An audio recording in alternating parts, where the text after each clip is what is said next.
अब आगे वही दूसरी तरफ गुजरात में ताहिरी जैसे ही घर ही पहुंची वैसे ही वो मिसेस मेहरा के गले लग गई। मिसेस मेहरा ताहिरी को देखकर खुश हो गई। उन्होंने भी ताहिरी को गले से लगाते हुए कहा, ताही, मैंने तुम्हें कितना मिस किया। तुमने एंजॉय किया ना? और महिका बेटा की शादी सही से हो गई ना? और रोनी ने तुम पर गुस्सा तो नहीं किया ना किसी बात को लेकर? उनकी बातें सुनकर ताहिरी हंसने लगी। वही उनके पीछे खड़ेधर रोनित अपनी मां को आंखें बड्डी करते हुए देख रहा था। ताहिरी ने हंसते हुए मिसेस मेहरा से कहा, मम्मी जी, आराम से, आपने इतने सारे सवाल पूछ लिए, मुझे याद भी नहीं रहेगा। मिसेस मेहरा ने मुस्कुराते हुए कहा, हाँ मैं भी ना आऊं, चलो बैठो। तभी उन्होंने रोनित को खटददे हुए देखा, जिसे देखकर उन्होंने रोनित से कहा, रोनी, वहां खड्डे होकर क्या कर रहे हो? सामान अंदर लेकर आओ। रोनित ने आंखें बड़ी करते हुए कहा, मां, मैं इस घर का बेटा हूं, आप भूल गई क्या? लेकिन तभी उसने ध्यान दिया कि मिसेस मेहरा ताहिरी से बात करने में लग गई थी। उन्होंने रोनित की बात सुनी ही नहीं थी। रोनित उन दोनों को देखकर मुस्कुरा दिया कि ताहिरी खुश थी और उसकी मां भी, तो उसे और क्या चाहिए था। तभी वहां शोरब आ गया। वो भी रोनित के साइड से निकलते हुए कहा, हेलो भाई, आपको देखकर अच्छा लगा। इतना कहकर वो सीधा ताहिरी के पास जाते हुए खुश होते हुए बोला, भाभी, मैंने आपको बहुत मिस किया। रोनित ने खुद से कहा, क्या किसी ने मुझे मिस नहीं किया? ताहिरी काफी कम समय में ही रोनित के परिवार से पूरी तरह से घुल मिल गई थी। मिसेस मेहरा को ज्यादा समय नहीं मिला था ताहिरी के साथ बिताने को, इसलिए वो अब उसे कहीं जाने नहीं देने वाली थी। आखिर उनकी भी इच्छा पूरी हो गई थी। बहू के रूप में उन्हें बेटी मिल गई थी जो सबसे प्यारी थी। अब उनके घर में हमेशा रौनक रहेगी। मिसेस मेहरा और शोरब से बात करते हुए ताहिरी ने रोनित को देखा, जो उन्हें देखकर मुस्कुरा रहा था। ताहिरी भी मुस्कुरा दी। मनाली में कल्याणी निवास में मणि के सामने महिका अकड्डी या से खड़ी थी, जो उसे घूरने में कोई कसर नहीं छोड़ दा था। महिका ने मणि को देखते हुए कहा,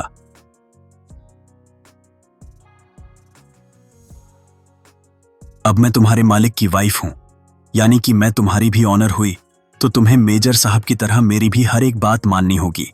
महिका की बात सुनकर मणि जोर से गुर्राया, जैसे कह रहा हो, नहीं। और अकड्डी आज से अपना चेहरा फेर कर बैठ गया। तभी उसे अपने सर पर एक हाथ महसूस हुआ। उसने अपना सर ऊपर करके देखा। महिका उसके पास बैठकर उसके सर पर हाथ फेर रही थी। मणि एकटक महिका को देखने लगा।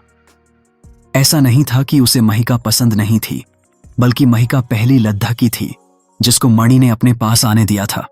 नहीं तो वो दूर से ही सबको भगा देता था। बस वो नहीं चाहता था कि आयान से उससे ज्यादा प्यार महिका को करें। महिका ने उसके सर पर हाथ फेरते हुए कहा, जानते हो, तुम मुझसे ज्यादा लकी हो, क्योंकि तुम हमेशा मेजर साहब के साथ जाते हो जहां वो जाते हैं। तभी वो कुछ महसूस करके मुस्कुराने लगी। उसकी मुस्कान को देखकर मणि ने उसके पीछे देखा, जहां आयान खड़ा था। आयान को देखकर मणि आयान के पास चला गया। आयान ने महिका को देखते हुए कहा, तुम इसे परेशान क्यों कर रही हो? महिका ने मुस्कुराते हुए आयान को गहरी नजरों से देखते हुए कहा, क्योंकि आप नहीं मिले, लेकिन अब आप मेरे सामने आ गए हैं। आयान अपना चेहरा फेरकर मुस्कुरा दिया और मणि घूरकर महिका को देखने लगा। वो एक मौका नहीं छोड़ती थी आयान से फ्लर्ट करने का। आयान ने महिका को देखकर अपना सर हिला दिया और मुस्कुरा दिया। दोनों एक दूसरे को बड़े ही शिद्दत से देखने लगे। वो दोनों एक दूसरे की आंखों में देखे जा रहे थे। इस बार मणि ने उनका ये मूवमेंट बिल्कुल भी खराब करने के बारे में नहीं सोचा, बल्कि वो तो ये देखकर खुश था। आयान महिका दोनों के लिए आयान और महिका एक दूसरे की आंखों में बिल्कुल खो चुके थे। शायद उनका ये मूवमेंट आगे बढ़ पाता कि वहां रोहन आ गया। रोहन ने कहा, भाई, भाभी, दादी आप दोनों को बुला रही हैं। रोहन की वजह से उन दोनों का ध्यान एक दूसरे पर से हट गया और मणि रोहन को घूरने लगा। उसे इस वक्त महिका से ज्यादा रोहन का आना अच्छा नहीं लगा था। महिका और आयान ने अपना सर हिला दिया। तभी रोहन की नजर मणि पर गई। मणि को अपनी तरफ ऐसे घूरते देख उसने कहा, तुम मुझे ऐसे क्यों देख रहे हो? यह सुनकर महिका आयान ने मणि को देखा। जो गुस्से से ही रोहन को देख रहा था। रोहन ने आयान से पूछा, भाई मैंने क्या इसकी हड्डी चुरा ली थी? ये बात मणि को पसंद नहीं आई थी। उसे हड्डी पसंद नहीं थी। वो गुस्से से रोहन पर गुर्राया और रोहन के पीछे भागने लगा। रोहन आगे भागते हुए चिल्लाकर बोला, भाई इसे वापस भेजो, इससे अच्छा तो वो खरगोश का बच्चा है। महिका आयान दोनों रोहन की बात सुनकर मुस्कुरा दिए। आयान ने महिका के पास बढ़कर उसका हाथ पकड़ लिया। महिका ने आयान को देखा। आयान ने उसे देखते हुए मुस्कुराकर कहा, चलो दादी के पास चलते हैं।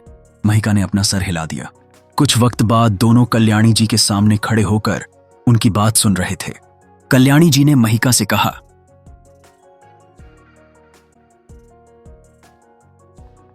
माही अगर मैं तुम्हें आयान के साथ मंदिर में दर्शन करने के लिए कहूं तो तुम्हें कोई दिक्कत तो नहीं ना? महिका ने हल्का सा मुस्कुराते हुए कहा, नहीं दादी मैं आपके साथ चलूंगी। महिका की हां सुनकर कल्याणी जी खुश हो गई, लेकिन आयान के चेहरे के एक्सप्रेशन कुछ वक्त के लिए बदल गए थे, जिन्हें महिका ने साफ देख लिया था। लेकिन अभी उसने कुछ नहीं पूछा। कुछ देर में सब लोग मंदिर के लिए निकल चुके थे। मंदिर पहुंचकर सब लोग पहले महापंडित जी से मिले, जो महिका को देखकर मुस्कुराते हुए बोले, आज खुश होकर अपने भगवान के दर्शन करने आई हो। महिका ने भगवान जी को देखते हुए कहा, मैंने इनसे जो मांगा था इन्होंने मुझे दे दिया। मुझे अब इनसे कोई शिकायत नहीं और ना ही अब मुझे कुछ चाहिए। महापंडित जी ने मुस्कुराते हुए कहा, मुझे तो लगा था कि तुम ऐसे कहोगी कि तुम्हारी वजह से ही तुम्हें वो मिला है जो तुम्हें चाहिए था। महिका ने आयान को देखते हुए कहा, मेजर साहब मुझे मिल गए, चाहे जिस भी वजह से हो, मुझे इसके बारे में नहीं सोचना।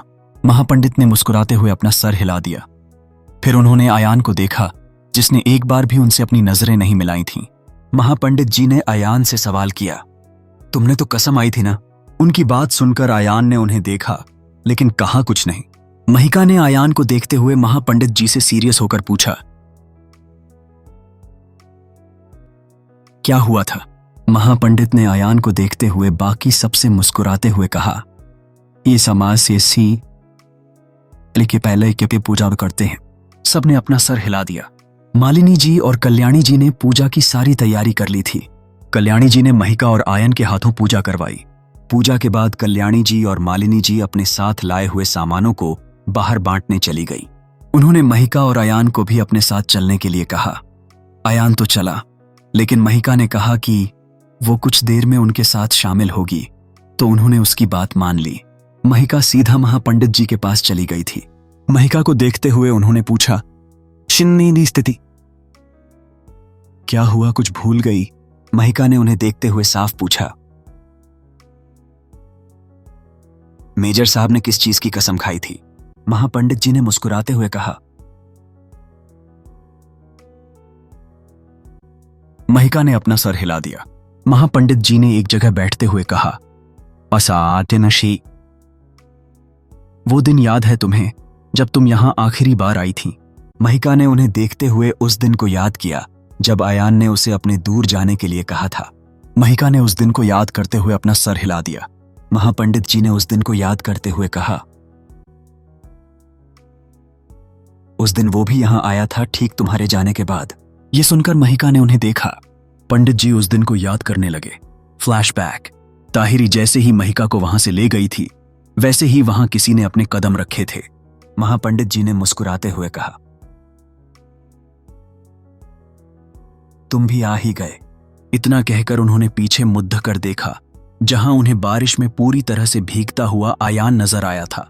उन्होंने आयान से कुछ भी नहीं पूछा, बस उसे देखते रहे, जिसके चेहरे पर दर्द और गुस्से के अलावा कुछ भी नहीं था। इतना बेबस लग रहा था जैसे कोई जानबूझकर अपना सब कुछ हार चुका हो। आयन चुपचाप जाकर भगवान जी के सामने खड़ा हो गया और उन्हें एकटक देखता रहा। उसे ऐसे देखकर महापंडित ने उससे कहा, पिसुंबा है, तुम जब भी यहां आते हो अपने हाथ से भोले शंकर की पूजा करते हो, आज नहीं करोगे। आयान ने एक फीकी मुस्कान के साथ भगवान जी को देखते हुए कहा, जिन्होंने मेरी किस्मत ही ऐसी लिखी है, आखिर मैं उनकी पूजा कैसे कर सकता हूं? महापंडित ने आयान को देखा।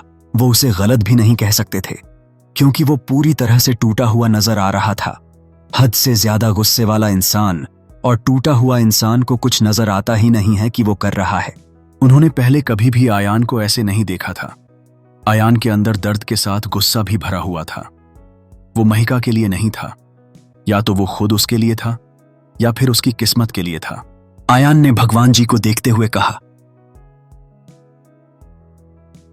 मां की वजह से मैंने अपने फर्ज के अलावा आपको माना, क्या जरूरी था मुझे इस रास्ते छोड़ना। अब मैं कहां जाऊं, दोष आपको भी नहीं दे सकता था। गलती तो मेरी थी जो उसके करीब चला गया, उसे खुद को जानने दिया, उसे खुद के करीब आने दिया, और आखिर में उसे क्या मिला मुझसे। ये दुनिया आपकी बनाई हुई है, ये प्यार भी आपका बनाया हुआ है।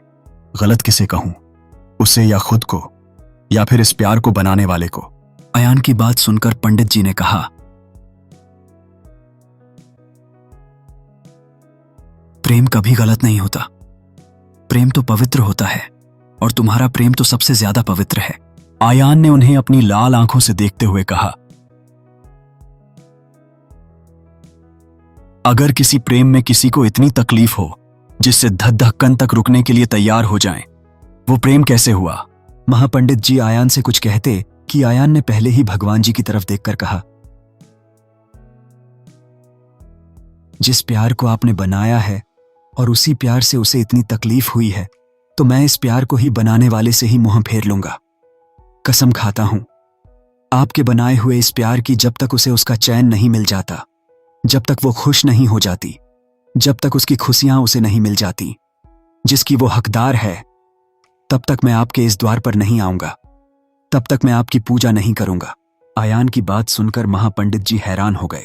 आयान ने चाहे पूरी दुनिया को नजरअंदाज किया हो, लेकिन उसने कभी भी भोले शंकर से अपना मुंह नहीं फेरा था। उसे जब भी वक्त मिलता वो उनकी पूजा करने लगता। महापंडित ने आयान से कहा, सोच लो आयान बेटा, तुमने एक सिर्फ लद्दकी के लिए अपने भगवान से मुंह फेरने के बारे में कहा है। आयान ने उन्हें देखते हुए कहा, वो सिर्फ एक लद्दकी नहीं है। इतना कहकर वो वहां से जाने लगा। महापंडित जी मुस्कुराए दिए। उन्होंने कहा, रुको। उनकी बात सुनकर आयान रुक गया। पंडित जी उसके पास जाते हुए कहा, अगर जरा सा भी अपने प्रेम पर तुम्हें विश्वास है तो अपने उस प्रेम की प्रतीक्षा जरूर करना। आयान ने एक नजर उन्हें देखा। पंडित जी को आयान की आंखें एक बार फिर से बदलती हुई नजर आ रही थीं। उसका दिल एक बार फिर से पत्थर बनता हुआ नजर आ रहा था। आयान बिना उनसे कुछ कहें वहां से चला गया। पंडित जी ने आयान को देखकर भोले शंकर को देखते हुए कहा,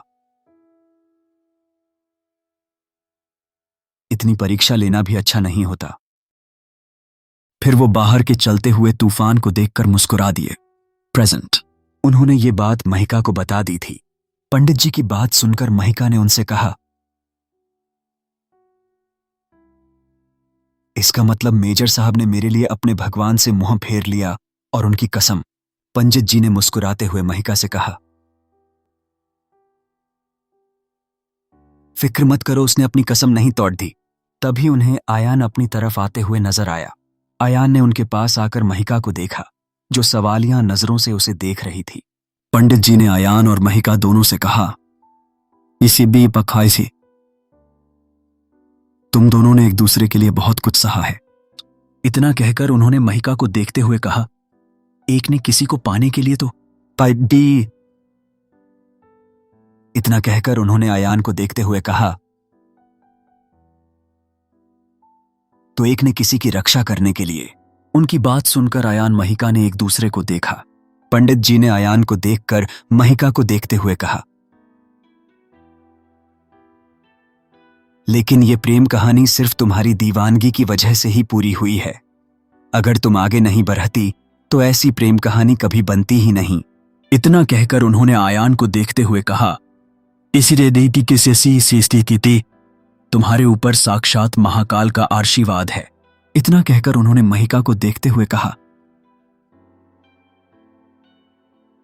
और तुम्हारे ऊपर मां शक्ति का आशीर्वाद है। तुम दोनों एक दूसरे की ताकत हो। आयान महिका को देखकर मुस्कुरा दिया। महिका भी आयान को देखकर मुस्कुरा दी। आयान ने महिका का हाथ पकड़ी दिहाते हुए उसे देखते हुए कहा, चले महिका ने अयान को मुस्कुराते हुए अपना सर हिला दिया। दोनों ने जाकर भोले शंकर का आशीर्वाद लिया, फिर बाहर की तरफ निकल पड़ी। कुछ देर बाद दोनों एक शांत सी जगह पर बैठे थे और दोनों के चेहरे पर मुस्कान थी।